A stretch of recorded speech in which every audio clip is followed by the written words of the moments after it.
మీ ఎలాంటి వ్యాపార ప్రకటనలకైనా వెంటనే మా ఛానల్ సంప్రదించండి. అందరికీ నమస్కారం. నేను శిరీష. ప్రస్తుతం మనతో పాటు ఉన్నారు ప్రముఖ ఆధ్యాత్మికవేత్త, జ్యోతిష్య పండితులు పవన్ కుమార్ శర్మ గారు. గురుగారితో మాట్లాడదాం. నమస్కారం గురుగారు. శ్రీమాత్రే నమః.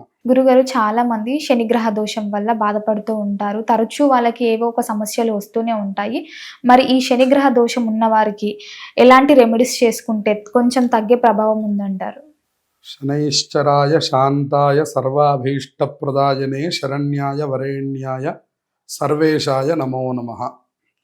శని యొక్క అనుగ్రహము, శని యొక్క ఆగ్రహము రెండు అన్ని జాతకాల్లోనూ ఉండేటటువంటి నిత్యకృత్యమైనటువంటివి.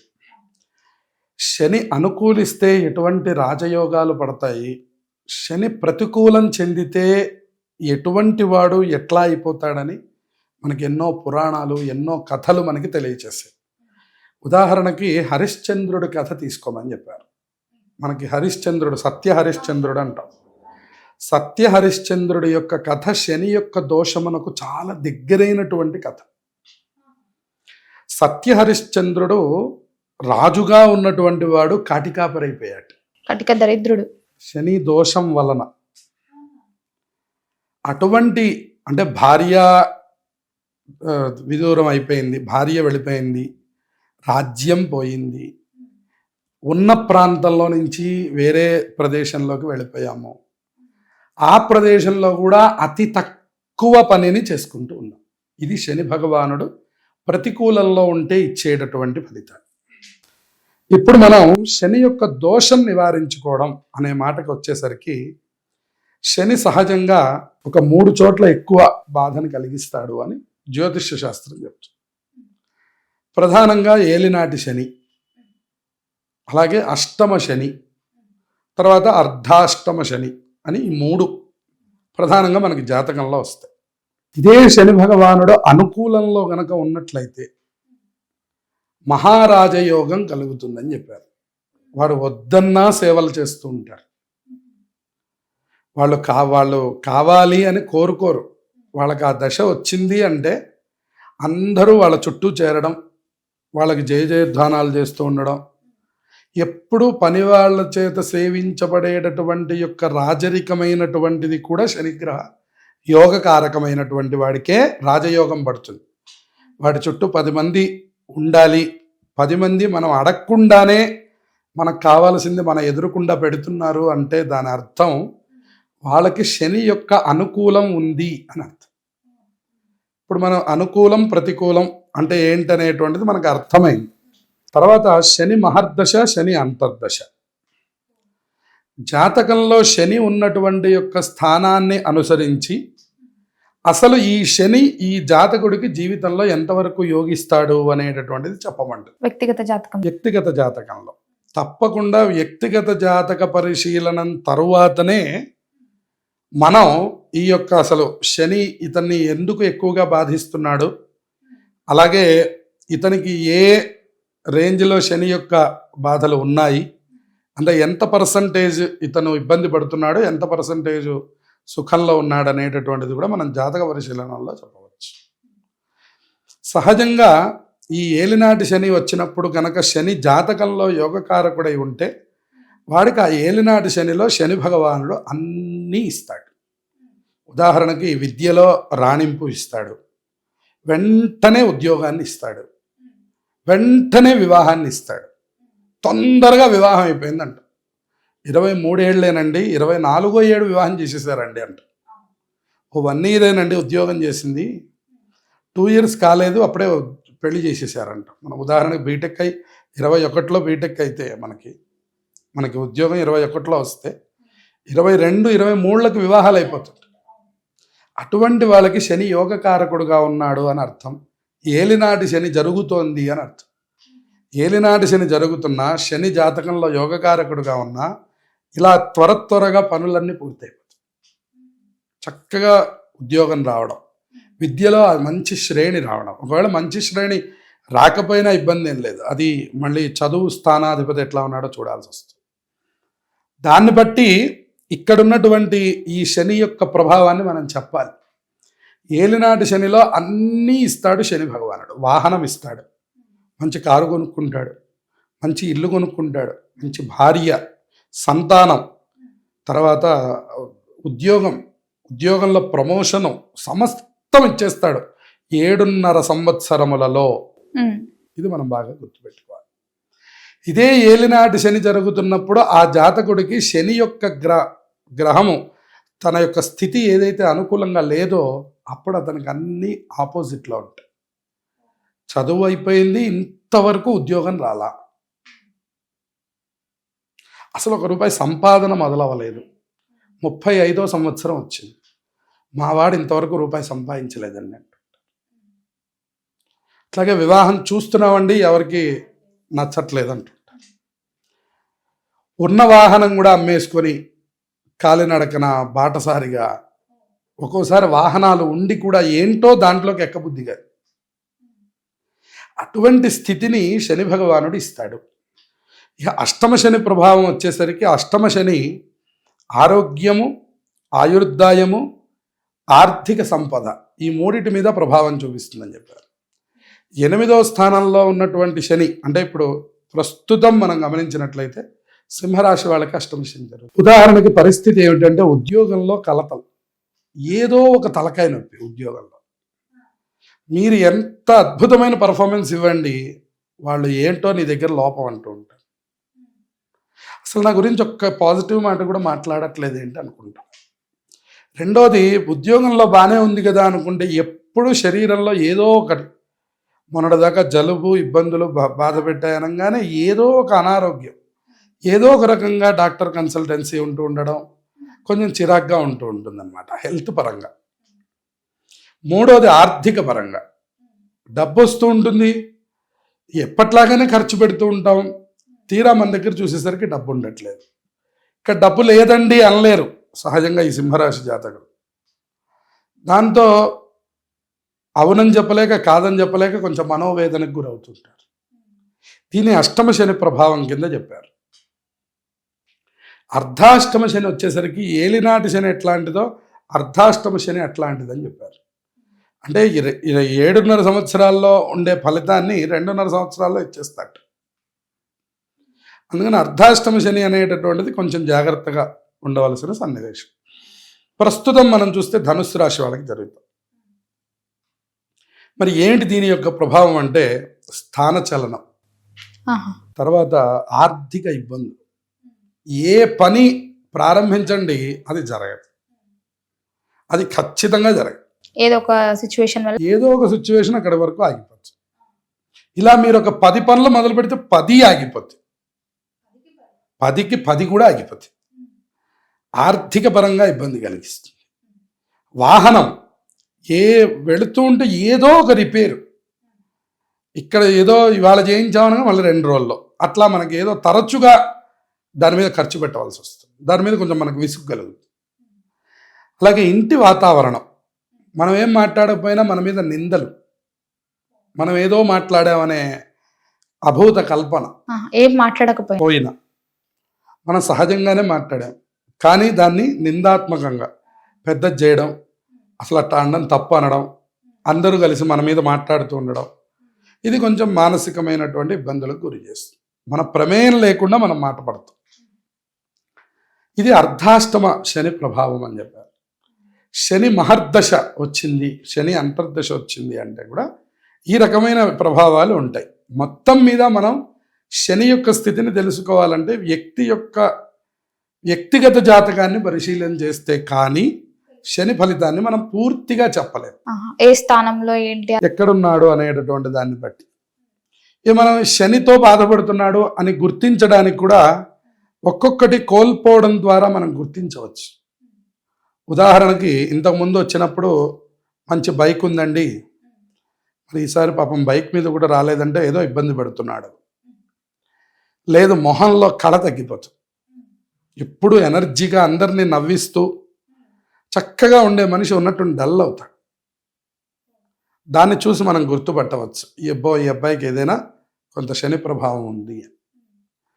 ఇక మూడవ అంశం, ఎవరితో మాట్లాడినా వారితో ఇంత గొడవ ఏర్పడుతుంది. మనం ఎవరితో అయినా మాట్లాడేటప్పుడు మన మనస్సు మనకి నువ్వు చేసేది కరెక్టే అని చెప్తూనే ఉంటుంది, మనం చెప్పింది కూడా మంచి మాట, కానీ ఎదుటి వాళ్ళకి అది చెడుగా అర్థమవుతుంది, గొడవ అవుతుంది చిన్న విషయాలకు కూడా.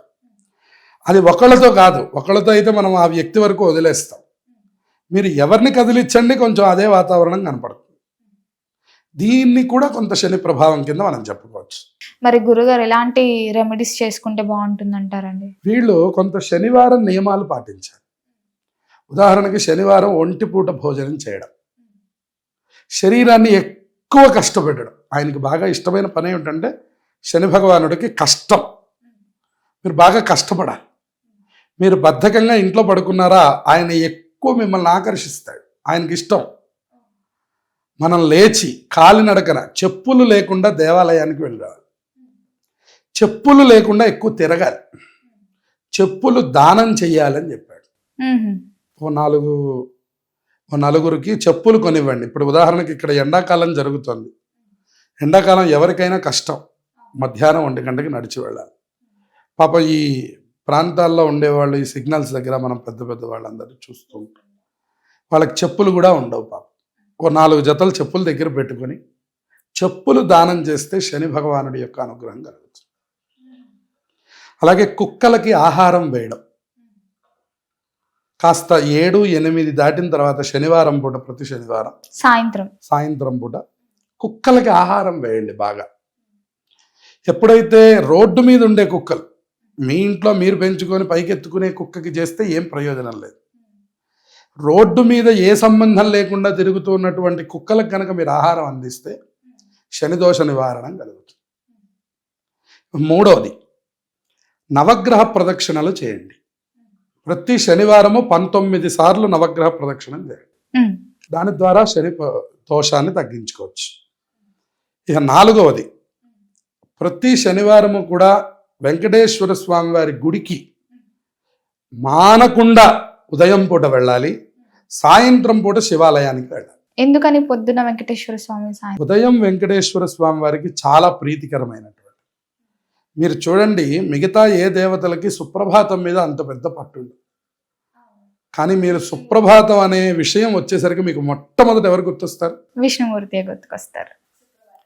అంతే.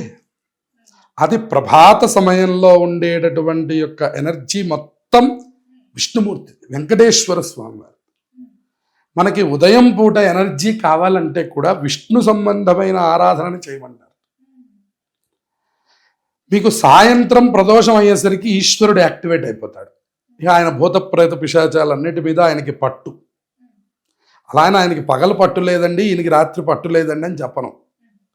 అన్ని వేళలా ఉంటుంది. కానీ వీళ్ళకి ఉండే గొప్ప కాలాలు ఉంటాయి కదా, ప్రతిదానికి ఒక కాలం ఉంటుంది. ఆ కాలంలో పనిచేస్తే మనం ఇంకొంచెం ఎక్కువ బాగుంటుంది, ఫలితాన్ని పొందుతాం.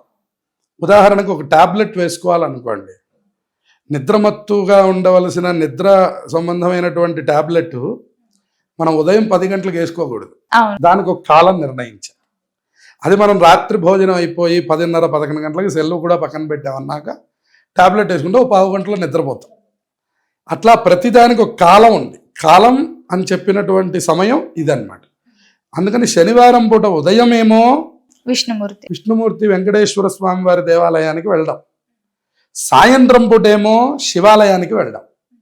ముఖ్యమైనటువంటి విషయం ఏమిటంటే, ఎవరు నేను చెప్పినటువంటి ఈ విషయాల్లో బాధపడుతున్నారో, అంటే మనం కొన్ని విషయాలు చెప్పాం కదా, ఎదుటి వాళ్ళతో గొడవ పడుతున్నట్టుగా ఉండడం, ఆర్థిక సమస్యలు వస్తూ ఉండడం, అట్లాగే ఇటువంటి సమస్యలు, ఆర్థికంగా ఇబ్బందులు, మరి ఉద్యోగాదుల్లో సమస్యలు ఎవరికి ఏర్పడుతున్నాయో వాళ్ళు మాత్రం చెప్పులు లేకుండా దేవాలయానికి నడుచుకుంటూ రోడ్డు మీద వెళ్ళండి. దాని ద్వారా శనిదోషం పరిహారం కలుగుతుంది. ఈ విధంగా మనం చెప్పినటువంటి ఈ 5 రెమెడీస్ ఎవరు పాటిస్తున్నారో, అలాగే శనికి తైలాభిషేకం.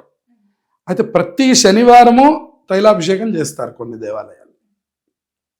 తైలాభిషేకం కూడా చేయించండి శనికి. మిగతా అన్ని పూజల కంటే కూడా తైలాభిషేకం చేస్తే శని తొందరగా ప్రీతి చెందుతాడు. గురుగారు, ఈ తైలాభిషేకం ఓన్లీ శని గ్రహానికే చేయాలా, మిగతా గ్రహాలకు కూడా చేయాలా? లేదు, ఓన్లీ శనికి మాత్రమే. అది కూడా మనకి రామాయణంలో వరం ఇచ్చారు. రామాయణంలో శని భగవానుడు ఆంజనేయ స్వామి వారి దగ్గరికి వెళ్తాడు. అయ్యా, నిన్ను పట్టవలసిన సమయం నాకు వచ్చింది, నువ్వు చెప్తే నా డ్యూటీ నేను మొదలు పెడతానంటాట. ఉండవయ్యా, నేను రాముడి సేవలో ఉన్నాను, అప్పుడు వారధి నిర్మాణం జరుగుతుంది, రాముడి సేవలో ఉన్నాను కాబట్టి తప్పకుండా నేను నీకు టైం ఇస్తాను, అప్పుడు నువ్వు నీ డ్యూటీ నువ్వు చేద్దు కానీ. ఆయన అన్నట్టు అట్టెట్ట కుదురుతుంది, ఎవరి టైం వస్తే శివుడే నాకు టైం ఇచ్చినవాడు, నువ్వు ఇవ్వవేంటన్నాడు. ఆయన అన్నట్ట నేను రామకార్యంలో ఉన్నాను, నువ్వు నన్ను దయచేసి ఇబ్బంది పెట్టద్దు, రామకార్యం అయిపోయాక నేను నీ దగ్గరికి వచ్చి లొంగిపోతా. ఆ శని వినలేదు. ఆయన తన యొక్క వాలమునకు చుట్టి, తోకతో చుట్టి ఆ వారధికి వేసి అటు ఇటు కొట్టేశాడు శని. ఇప్పటికి 3 సార్లు చెప్పినా 4 సార్లు చెప్పినా ఆయన వినకపోవడం చేత శని భగవాను అటు ఇటు కొట్టాడు. ఒళ్ళంతా నెత్తురైపోయింది, రక్తం వచ్చి ఒక్క విసిరాట. అందుకనే రామేశ్వరం వెళ్ళినా శనీశ్వరం తప్పలేదంట. అవునా, సామెత కూడా ఉంది. అది విసిరి వేసేసరికి ఆయన వెళ్ళి రామేశ్వరం దగ్గర అక్కడ ఆ మొదట్లో ఆ ఒడ్డును పడ్డాట. పడితే ఆయన వెళ్ళి ఈశ్వరుని ప్రార్థించాట. ఇది ఎక్కడి ఈ చిత్రం, నా పని వచ్చింది కదా అని నేను ఆయన్ని కదిలిచ్చాను కదా, మరి ఎందుకు నాకు ఇట్లాంటి స్థితి కలిగిందంటే, రామ కార్యంలో ఎవరు ఉన్నా, రామ భక్తుడుగా ఎవరున్నా, రాముల వారి సేవ ఎవరు చేస్తున్నా, రామనామం ఎవరు జపిస్తున్నా, నువ్వు వాళ్ళ జోలికి వెళ్తే నీకు ఇలాగే జరుగుతుంది. అప్పుడు మళ్ళీ దేవతలందరూ వచ్చి శని భగవాను అలా చేయడం కూడా తప్పు కదా, డ్యూటీలో ఉన్న ఆఫీసర్ని చేయి చేసుకోవడం మన గవర్నమెంట్లో ఎంత తప్పో, మరి శనిని అలా కొట్టడం తప్పు కదా అంటే వెంటనే ఆయనకి తీసుకొచ్చి నువ్వుల నూనె రాశారట. ఇదివరకేంటి, ఇప్పటికి కూడా మనకి ఆయుర్వేదంలో మీరు వెళితే దెబ్బలకి నువ్వుల నూనె రాస్తారు, వాపు వస్తే నువ్వుల నూనె రాస్తారు. నువ్వుల నూనె వేడి వల్ల పుండు త్వరగా తగ్గిపోతుంది. ఆ ఔషధంతో అతని శరీరం మీద మొత్తము నువ్వుల నూనెతో ఇట్లా మొత్తం నింపారట. నింపితే అతి త్వరగా ఆ దెబ్బలన్నీ మానిపోయినాయట. అప్పటి నుంచి ఆయనకి ఒంటికి స్థితిని కలిగించినటువంటి, అంటే సంతోషాన్ని కలిగించిన నువ్వుల నూనె ఆయనకి అత్యంత ప్రీతికరమైపోయింది. అందుకని ఆ నువ్వుల నూనెతో ఎవరు అభిషేకం చేస్తారో వాళ్ళ పట్ల ప్రసన్నుడవుతాడు శని భగవానుడు. అందులో విశేషించి ఆంజనేయ స్వామి వారి గుళ్ళో ఉన్న శని భగవానుడైతే ఇంకా చాలా తొందరగా ప్రసన్నుడవుతాడని. అందువల్ల ఈ తైలాభిషేకాన్ని కూడా జరిపించుకోండి. కాళ్ళకి చెప్పులు లేకుండా దేవాలయానికి వెళ్ళండి, చెప్పులు దానం చేయండి, కుక్కలకి ఆహారాన్ని అందించండి, అలాగే ప్రతి శనివారము ఉపవాసం ఉండండి. వీటి ద్వారా మీరు శని దోష పరిహారాన్ని చేసుకోగలుగుతారు. ఇంకా ఎవరైనా సందేహాలు ఉన్నవాళ్ళు, వ్యక్తిగత జాతకం తెలుసుకోవాలనుకున్న వాళ్ళు మనల్ని సంప్రదించండి. గురుగారు, మొత్తం మీద మాకున్న చాలా సందేశాలను అన్నిటిని వృద్ధి చేసినందుకు ధన్యవాదాలండి. శుభమస్తు.